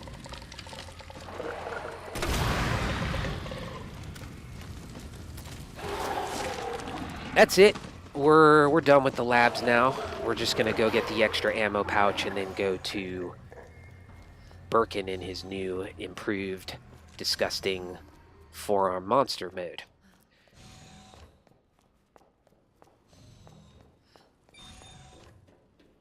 I have to tell you, I made a very stupid mistake on Birkin 3. And that was I just completely forgot to put the I don't know what you call it, the extension, like the shoulder extension on the grenade launcher to make aiming much easier. I forgot to re-equip it before I went into the G3 fight. Don't do that. Don't forget that. Don't be me. Don't be an idiot. It causes me to miss 3 shots with my acid rounds, which probably was the difference between me killing him with the acid rounds and having to pull out my my submachine gun and finish him. That's it. I mean, this is not, unlike with Leon, this is not a boss that you need any advice for. Once you know the cheese strategy, once you know how to camembert him, whatever your favorite cheese is, it's not an issue. You stun lock him with acid rounds. That's it. If he has any HP left after all of your acid rounds are gone, hit him with the handgun a couple of times. Hit him with the submachine gun, whatever you got. He'll go down. Easy peasy.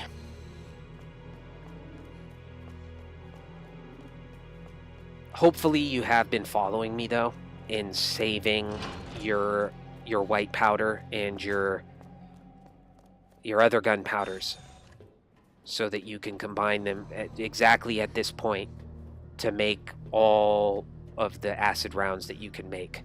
Ideally, you're going to have about 35 to 38. I don't know if you can have 40, but maybe 40 is the max you can have. I think I have, when I go into the fight, 35 or 36, give or take 1 or 2, which is plenty. After all, you're not ever going to need more than that. And besides, what do you need gunpowder for in the game anyway? To make submachine gun ammo? For what? Handgun ammo? For what? you don't need to be using to make acid rounds? Psh, for what?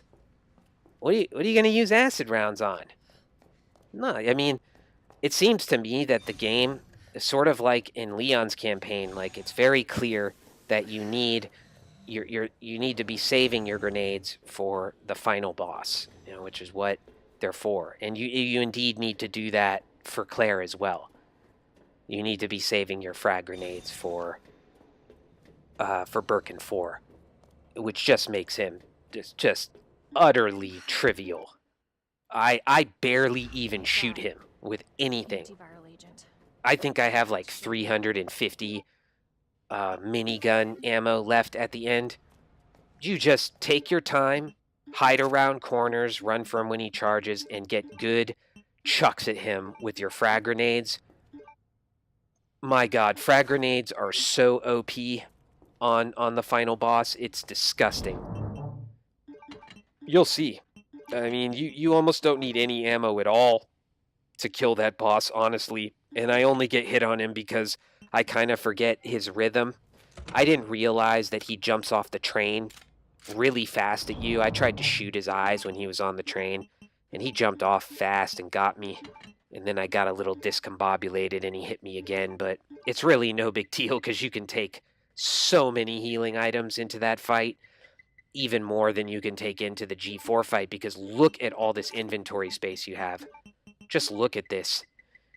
It's just because of all of this inventory space, this whole end part of the game is just going to be it's to call it trivial is to trivialize the word trivial. I mean, it's a foregone conclusion. There is no way you are going to die on either of these bosses. No way. You will die if you run in there waving your guns in the air like you just don't care and just getting up in their shit and just firing. You'll run out of healing items. You know, they'll just keep whacking you. But then you're a moron and, like, there's no way you could have made it this far anyway. So if you made it this far, like, you know, you understand. Keep your distance. As long as you keep your distance, you know, pick your moments, pick your shots. Be deliberate. Nothing to worry about. It's much easier than with Leon. And even with Leon, it's not that hard. But with Claire, yeah, it's gloriously simple, and she really reveals her full power on these final bosses. So this is where the difficulties of her inventory management become blessings in disguise. Because by the end of the game, having all these weapons and having these different kinds of ammo that you can save up and stockpile, it makes it unbelievably simple. And you're just going to be thankful by the time you get here that Claire is a hungry ghost.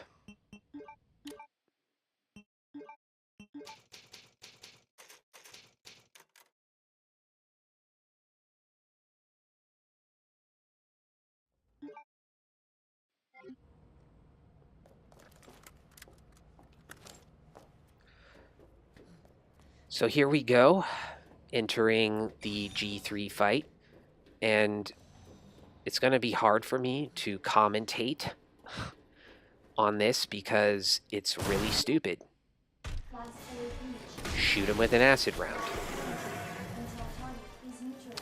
Get some distance. Reload. Hit him with an acid round. Reload. Wait until he, like, starts walking towards you. I really thought I waited long enough there, but I didn't. That's the only, like, little mechanical nuance you need to know. See, walk, and then there. And you'll stun lock him. Reload. Hit him with an acid round. Reload. Miss. Did you see how fucking, like, the arc on that thing? Like, it curved, like, right and just completely whiffed. You're not gonna whiff like that if you're not a moron like me, and you equipped your aiming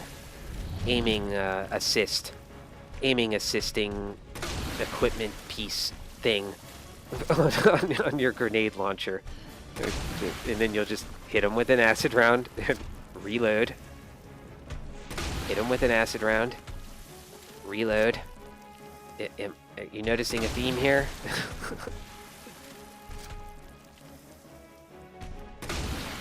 It's pretty remarkable that they created a way for you to to cheese this guy so blatantly with Claire. You may have a way to do something similar with Leon if you have a bunch of flamethrower fuel. You can pick up the extra 200 in here, and I think someone told me it takes about 600 to 700 total flame fuel to kill him from beginning to end.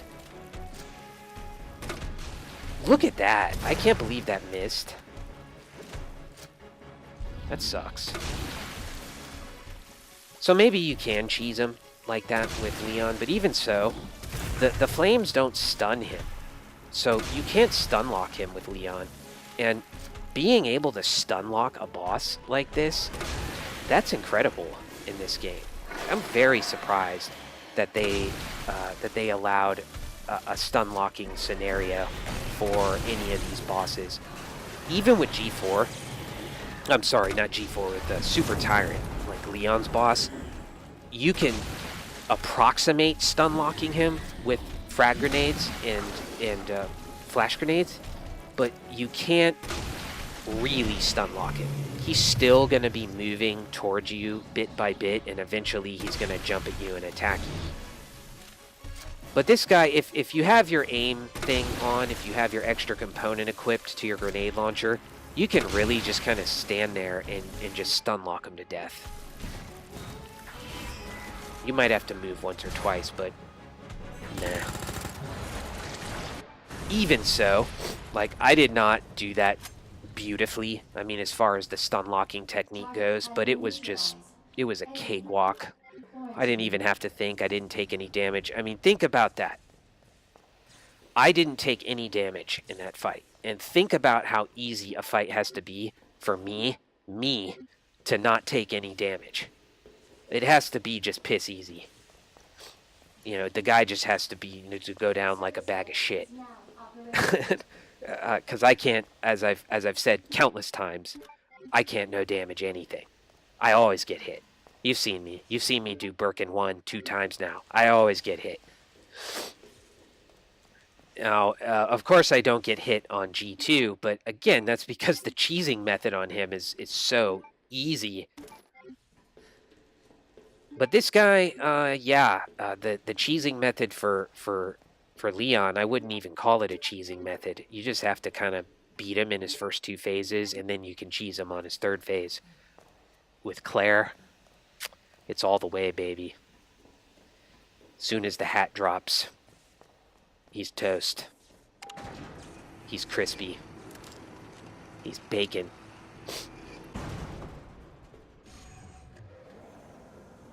Gotta get back to Sherry. So, yeah, now we are going to get Sherry and going to the end of the game. I actually like the final boss for Claire. I really like G4. He's nasty, man. Just nasty, disgusting, gross, hideous. And he's got those all those eyes bursting out of his chest. Fucking disgusting, man. I don't know what that is. It reminds me too much of like a hernia.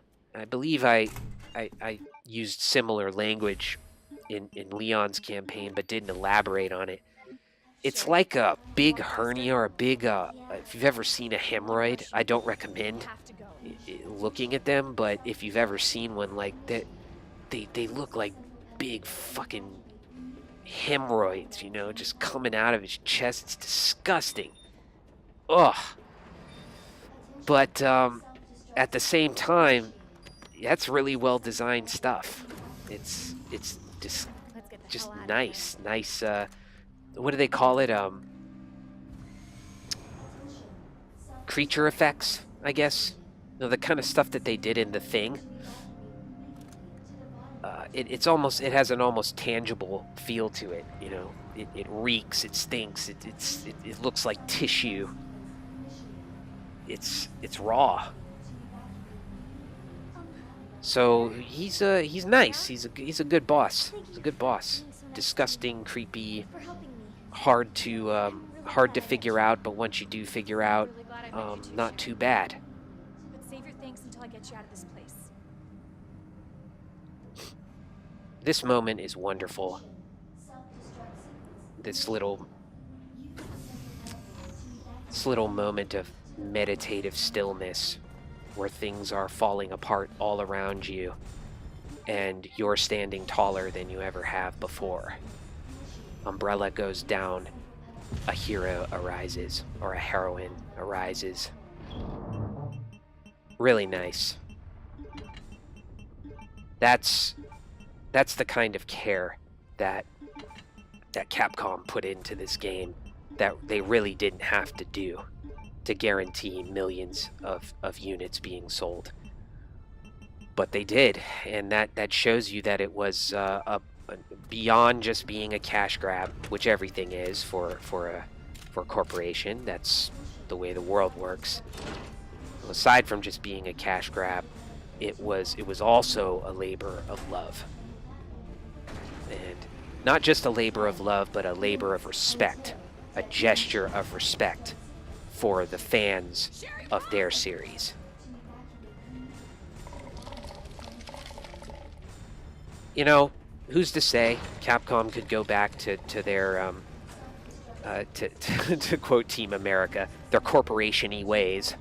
But even so, like, it's rare enough for them to have done what they've done with this game that they'll have a special place.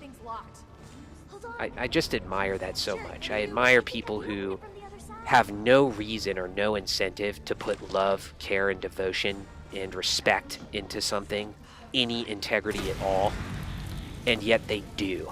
They go that extra mile and they do it anyway because they give a shit.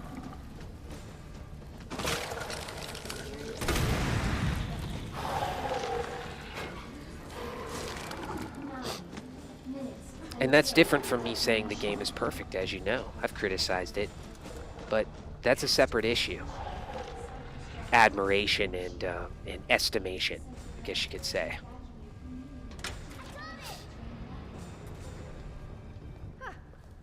Nice work. This whole sequence is really nice. I like it. Could have been even a little longer. This guy has like no HP, so just you can hit him with anything. Don't let him spook you. Hit him with a hand bullet, hit him with your SMG. You hanging in there? Just don't throw a grenade at him. That would be really stupid. We're almost out of You're here. wasting your grenades.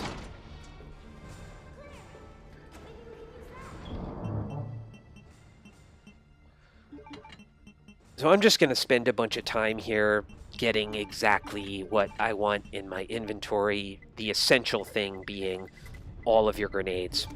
Your frag grenades. Flash grenades can be useful too, because they can stun him for a second. I use one at the end so I can just shoot out his eyes and end it quicker. But your frag grenades, save them all up.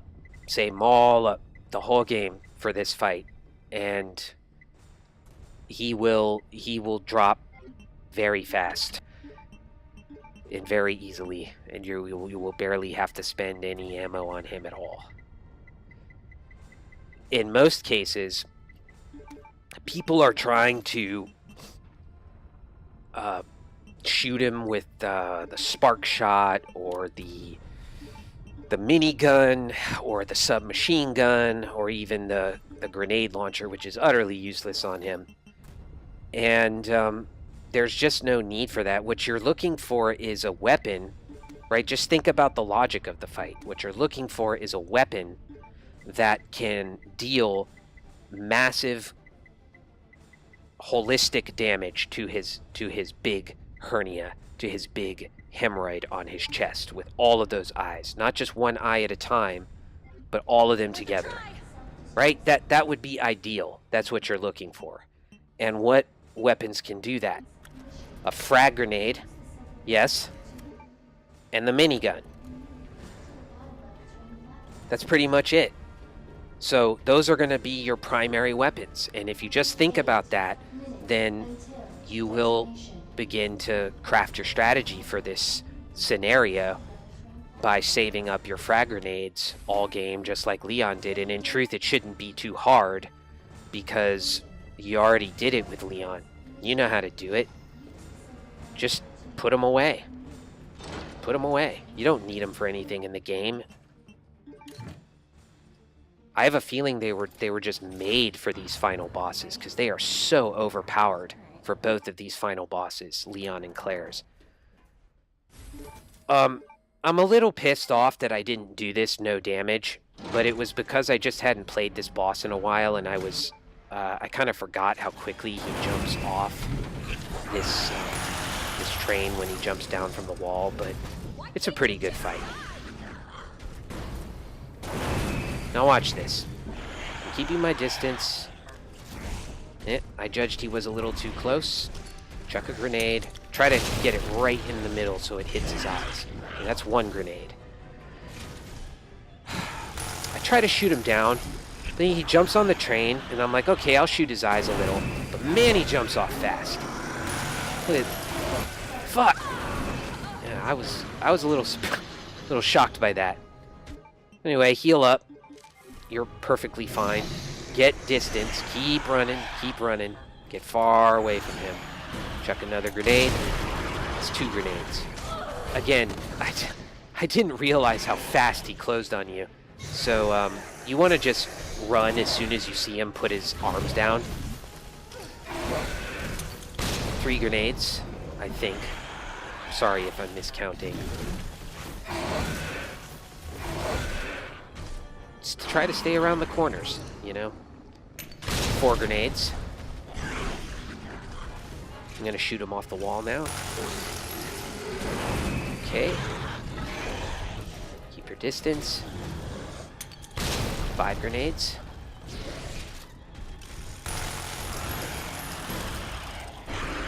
Hug the... You want to hug kind of the train, because when he does that, he charges straight. So he'll whiff. Still got well over 300 minigun. 6 grenades. And that's it. He's dead. 6 grenades. You see how easy this guy can be if you just save up your grenades and play him patiently. You saw how patient I was. I wasn't just chucking grenades at him randomly. You want to get a good line of sight on him, mainly by watching him around the corners and then chucking them right under him so they blow up all of his eyes. And even if you don't get as lucky with your placement as I was, you'll still do a lot of damage to his eyes, and you could finish him off with the minigun, no problem. Really easy. Don't worry about it. So you can see that this run took a little bit longer than our Leon run, which was about 201. This one was 208, and that's mainly because we got the submachine gun and did some extra stuff that we didn't bother to do with Leon. I hope you'll find that it's useful getting those extra inventory slots, and it makes your playthrough a lot more balanced and simpler as it goes on. So you don't have to worry about final bosses or anything like that. That's it for our Claire A Hardcore S Plus walkthrough.